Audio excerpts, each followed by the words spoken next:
Hello, everyone, and welcome back to another episode of A Novel Review, a book podcast. If this is your first time joining me, thank you so much for wandering into my little corner of the internet, of the podcasting world. I do really appreciate it.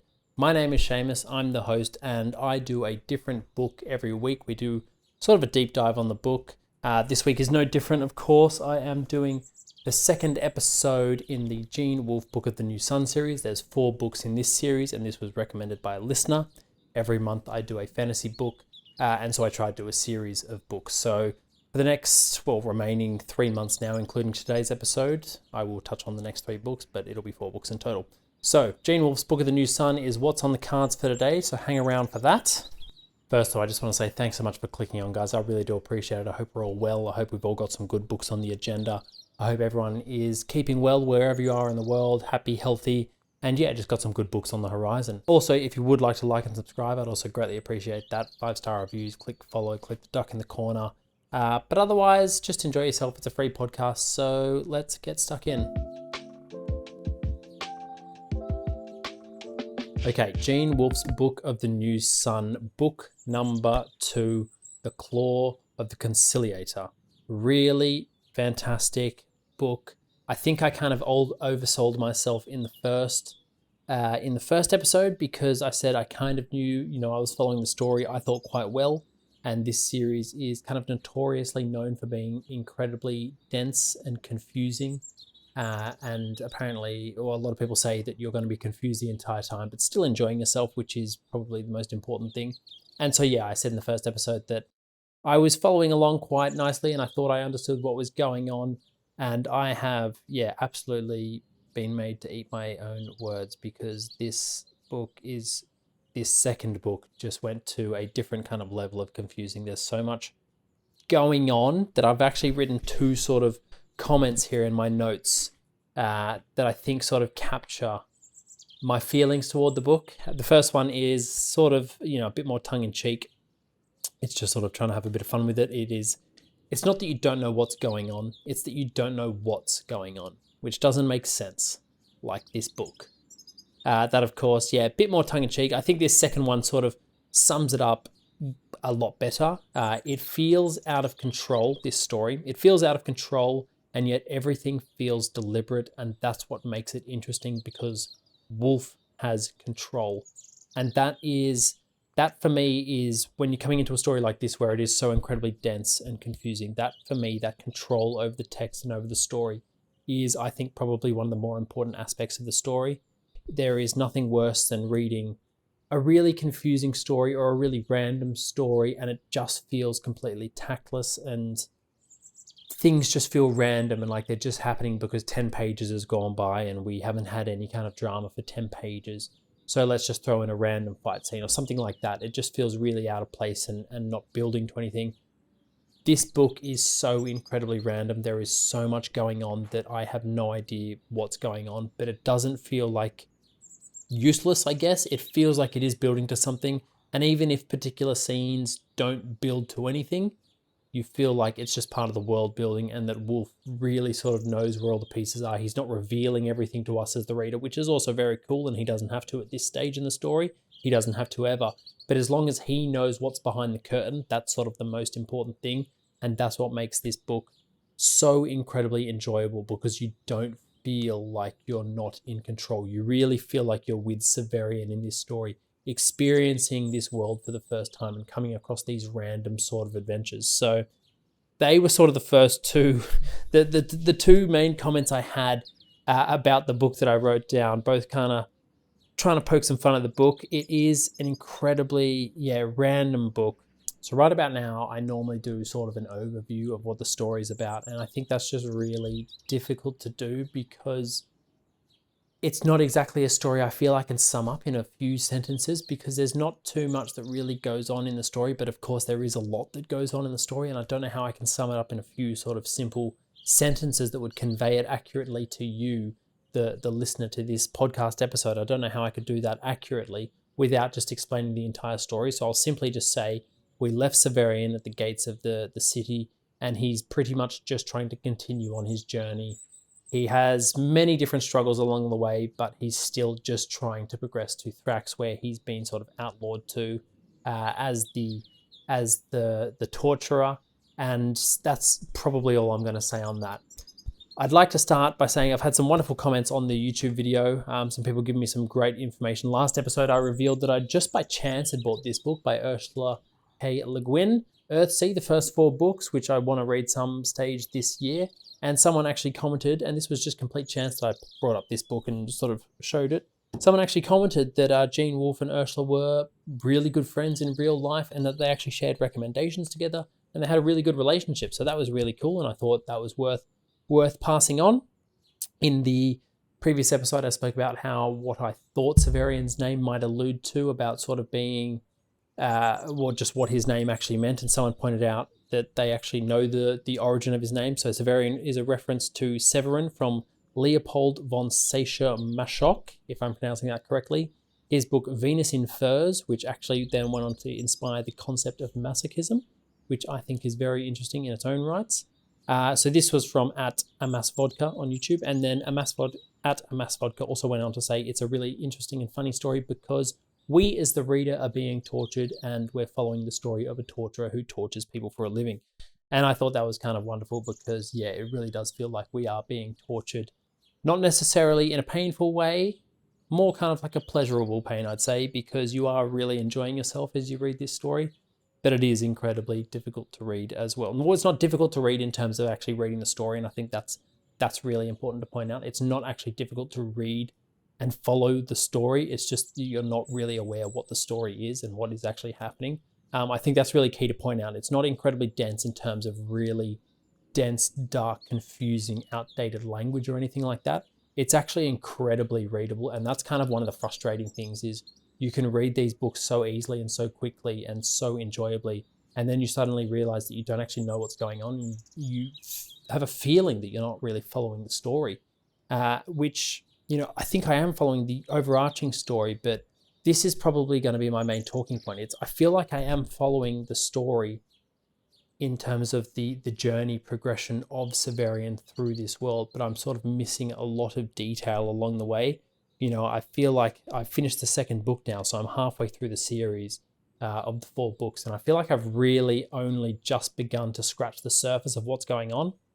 And I think that's because there's so many layers to this story. It's a really dense story in terms of illusion and the mythology that's being revealed to us, everything that's going on. It almost feels like it's an Easter egg hunt for us, the readers, because there are so many different layers to this story. And that's sort of what I guess makes me really excited, because it's kind of like, I grew up watching, this is just one example, I grew up watching How I Met Your Mother, and I started watching that when I was like an early teenager.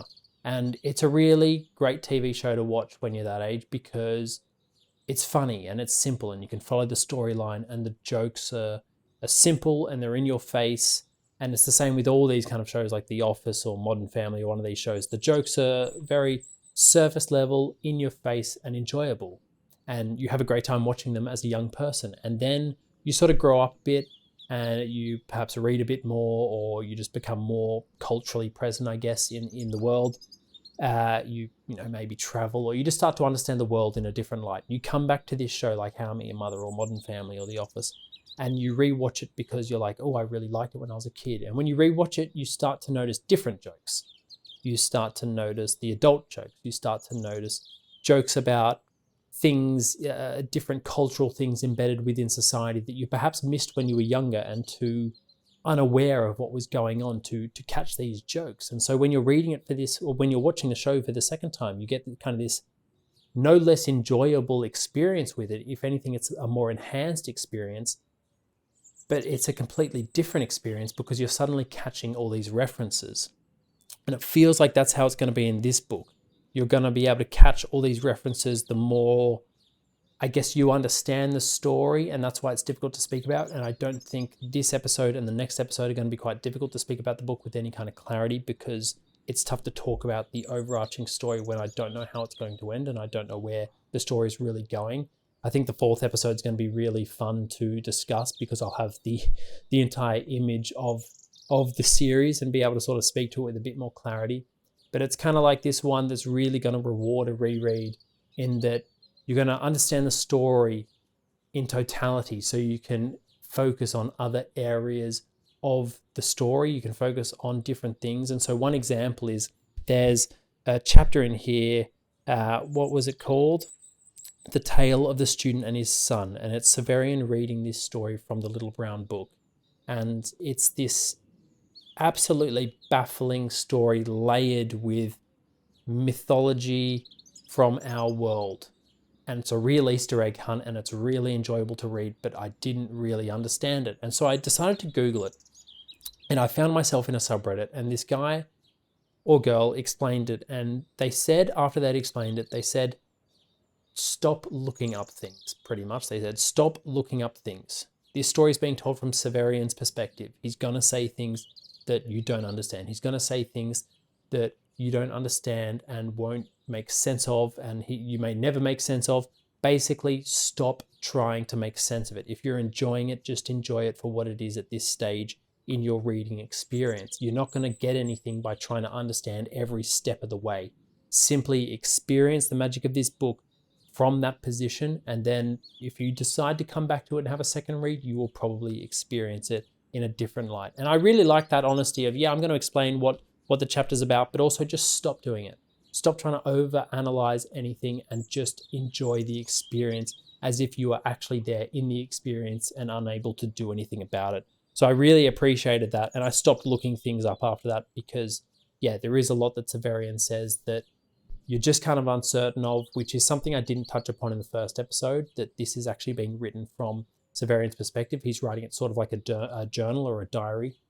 And he says a lot of wacky things, like he has a perfect memory.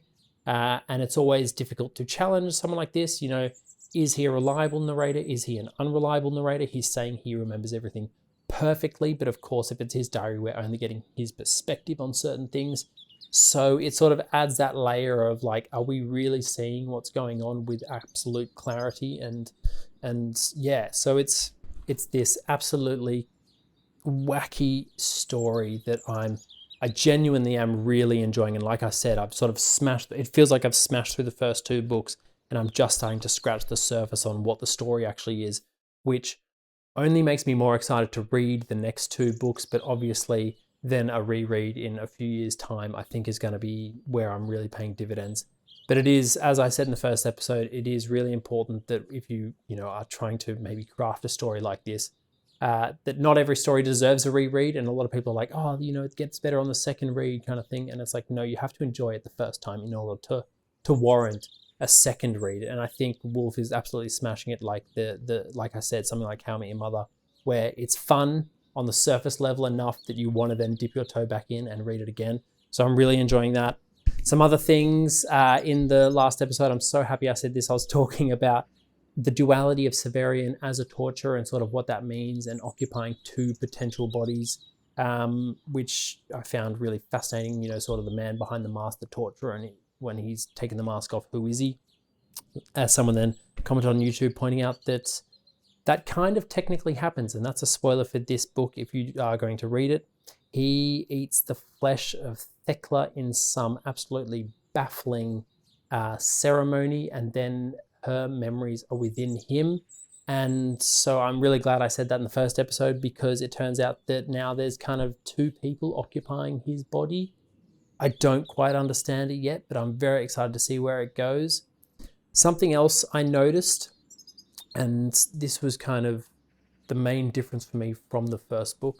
I thought the first book felt very much what I then came to learn was the Dying Earth kind of genre of story, this very quiet, natural, entropic decay of Earth, creating this very quiet, sort of empty story that's really fascinating to read. I think this one was very much the same, but it did feel a little different. It felt a lot more random, and I don't know if this is what he was trying to do, but I make in my book, I hold it up for the benefit of those on YouTube. In my book, I put a lot of these little yellow tabs or whatever color sticky tabs I have whenever I read an interesting quote. Could be something I'm going to use for the pod, might not be something I'm going to use for the pod, might just simply be an interesting fact or an interesting piece of wording that I've enjoyed that I then want to come back to later. And in the first book, there was this quote about mirrors on page 186. It says, "Eventually it will be a real being if we do not darken the lamp or shift the mirrors. For a reflected image to exist without an object to originate it violates the laws of our universe, and therefore an object will be brought into existence." And it was just a nothing kind of thing I put a sticky note to because I just thought that was an interesting little paragraph about mirrors and like the object sort of being reflected, and does that object now exist in the mirror? That kind of idea.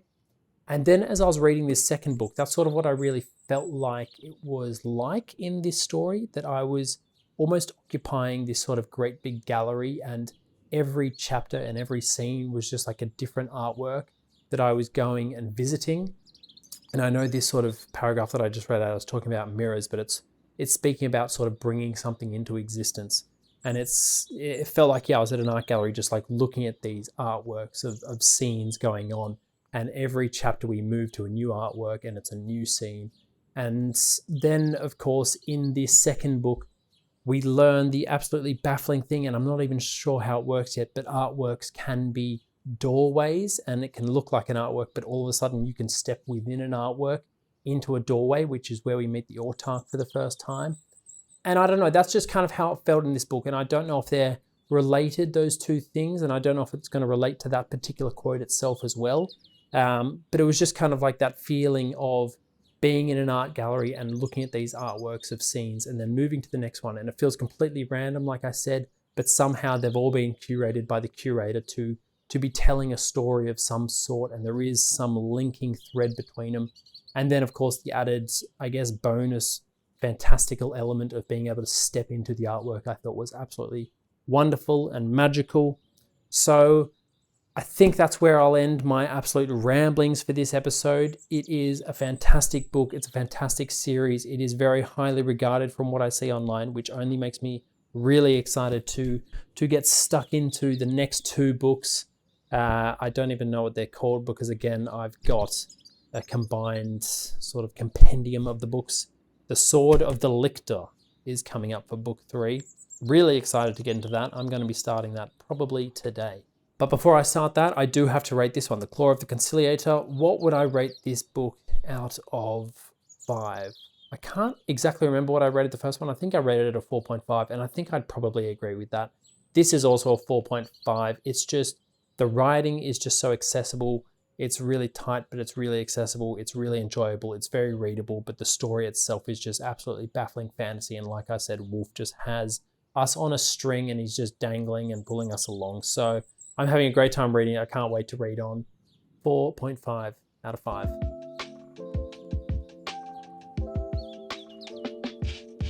Here we are, guys, at the end of the episode. Thanks so much for listening. Thanks so much for tuning in. I really do appreciate it.